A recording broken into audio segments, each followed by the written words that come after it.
Hey guys, welcome back to another video in this channel. Today, it's Texture Tuesday. Well, it's not the official name of the video, right? But I figure we can have like fun names for the day. So today it's Texture Tuesday, and we're gonna be finally working with layer materials. So, are you guys ready? Because this is, it's a little bit of a complex subject. Actually, I had to do a little bit of research because I wasn't updated to the like most recent events with layer materials, and it's quite fun. So let's go, let's jump into it.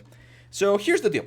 I show you all of the steps, right? But I want to save a couple of minutes here, and here's what I did. I went to Polyhaven and I downloaded two textures: this castle brick wall and this concrete wall. So two textures that we're going to be using as our materials to generate a blend on the walls of the lighthouse. So today we're just going to be exploring how to set up the material, and tomorrow we're going to be doing the painting inside of Substance Painter so that we can just import all of the normal walls, like the concrete or like, I don't know, like normal walls of the building, and get a proper material going, okay? So here's what we're going to do. As you can see, I also have three alphas right here, a checkerboard, this grunge black and white, and this zebra, just so that you guys see the power of this blending material things that we can do.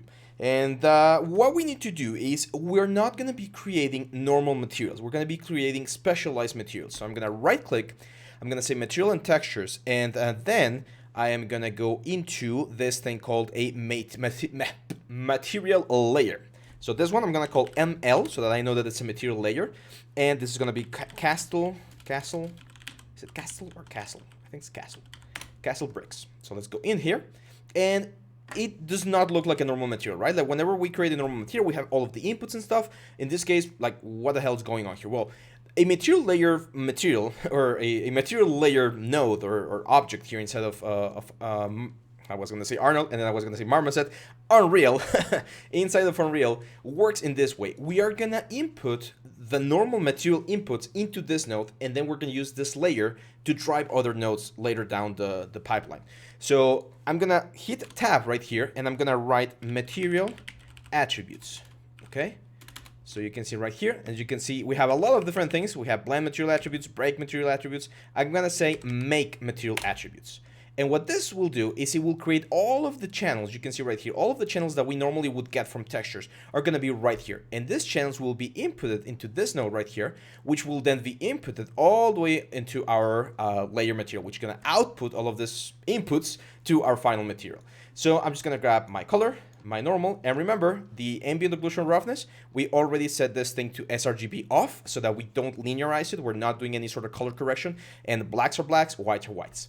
So here, I'm going to grab this guy, place this into the base color. This guy goes into the normal map. This one, by the way, I made a mistake and I download this as an OpenGL normal map. You know, if you do OpenGL inside of Unreal Engine, it won't work nicely. But if you double click your texture and go down here to the texture options, you can actually flip the green channel and that should fix it. So if you ever import or get handed a OpenGL normal map, you just need to flip the white channel.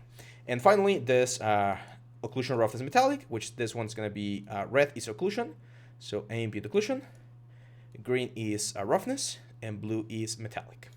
And there we go. So as you can see, we have this very nice material right here. Now we can also, and we'll probably do it later, input like the actual, what's the word, the displacement here, the wall displacement, so we can displace this thing later on. I'll see if we really need it for this particular material. I know we're gonna need it for the stones, but we'll see about this one later on. And yeah, this is the basic material. As you can see, it looks very good. It has a nice shading. Everything is working perfectly, so I'm just gonna save. That's my first layer material. I'm gonna right click, go into material and textures, create a new material layer, and this is gonna be called ML, material layer. It's gonna be called concrete wall. Double click, enter, rather. Here, we're gonna go for a material attributes. So it's this make material attributes, which is gonna make all of the attributes that we normally do. This gets inputted into this little node so that we can preview it. And we're gonna drag and drop the ambient occlusion roughness metallic, the color map, and the normal map. So this one, of course, goes into the base color. This one, of course, goes into the normal map. And then this one right here, the red goes into the ambient occlusion. The green goes into the roughness, and the blue goes into the metallic. Okay, so we're gonna hit save, and there we go. So now, as you can see, we have two layer materials, and this is very important. You cannot actually like drag and drop a layer material onto an object. Like this don't work like normal materials. So be mindful of this because they only work in this like process or a method that I'm showing you.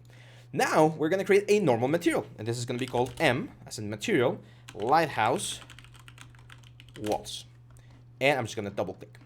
And well, the big question is, well, perfect. I can just drag this here, and yeah, the node works. I can see that the material attributes are getting outputted into the object. But how the hell am I going to like connect this into all of these points? Because we only have one connection here, and it doesn't actually go anywhere. Well, we are going to be using a couple of new nodes that are quite fancy. And then the first node the first thing we need to do is I need to select this material, and I need to tell the material, hey, you're not going to work like normal material. You're going to be a layered material. Therefore, you're not expecting to receive files. You're expecting to receive attributes, which are these ones right here.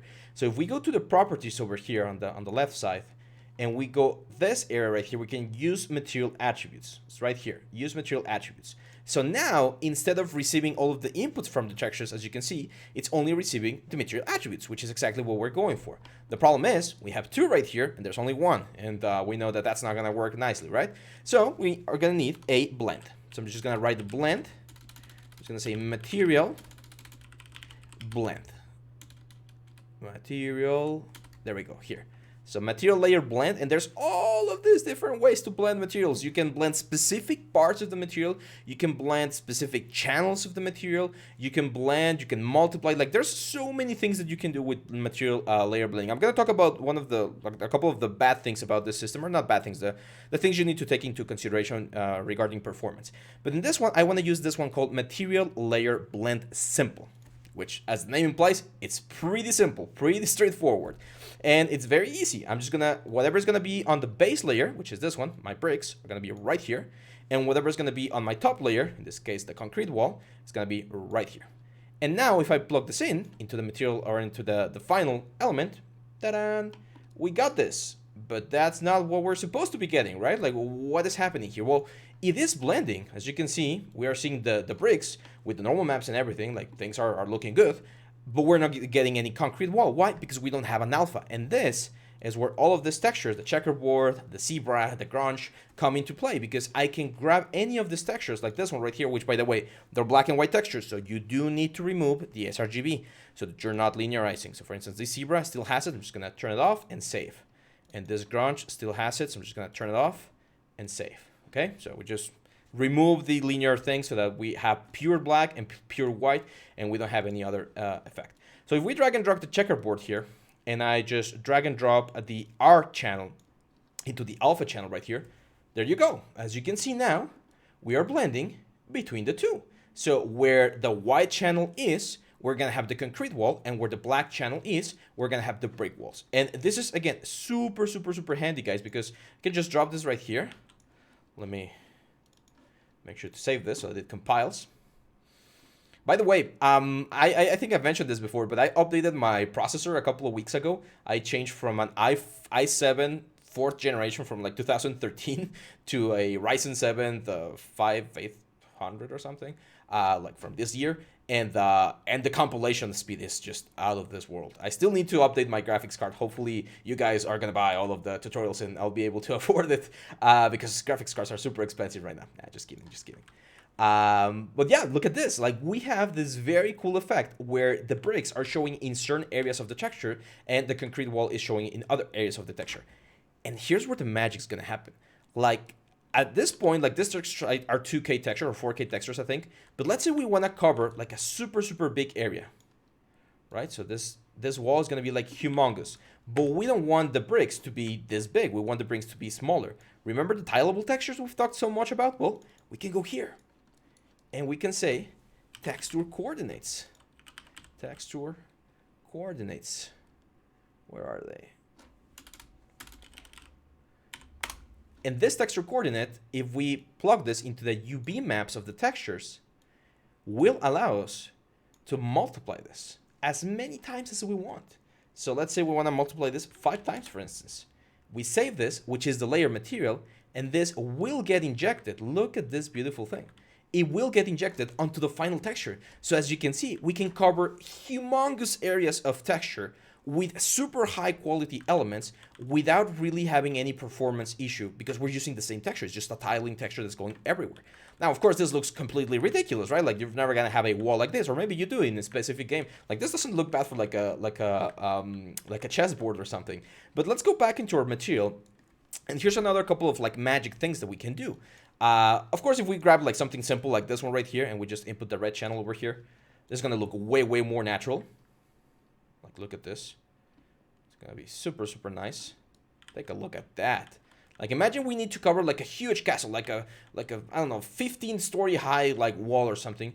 You just do this and there you go. You're gonna have this very nice detail where certain areas are gonna be showing and other areas are not gonna be showing, and you don't have to texture this inside of Substance Painter because you're using a mask, a very lightweighted mask. The size of this mask is only 381 kilobytes, so it's super small. And with this mask, we're able to like replicate this all across the space. And I'm just going to do something really crazy here to show you the power of this thing. But you can actually combine masks together. Like if we grab these two elements right here, let's disconnect this one right here very quickly. And I can say multiply. Like I can add a multiply node. And we can multiply A against B. And if we right click and say start previewing node, this is what we're going to get. So as you can see, we're going to get this sort of like effect. You can do it the other way around as well. So A against B. It's going to be a little bit different. So we're going to have this sort of like zebra pattern. And then the zebra pattern is going to be broken up into like different segments and areas. And then this thing right here gets plugged into the alpha of our simple blend. And if we just hit save.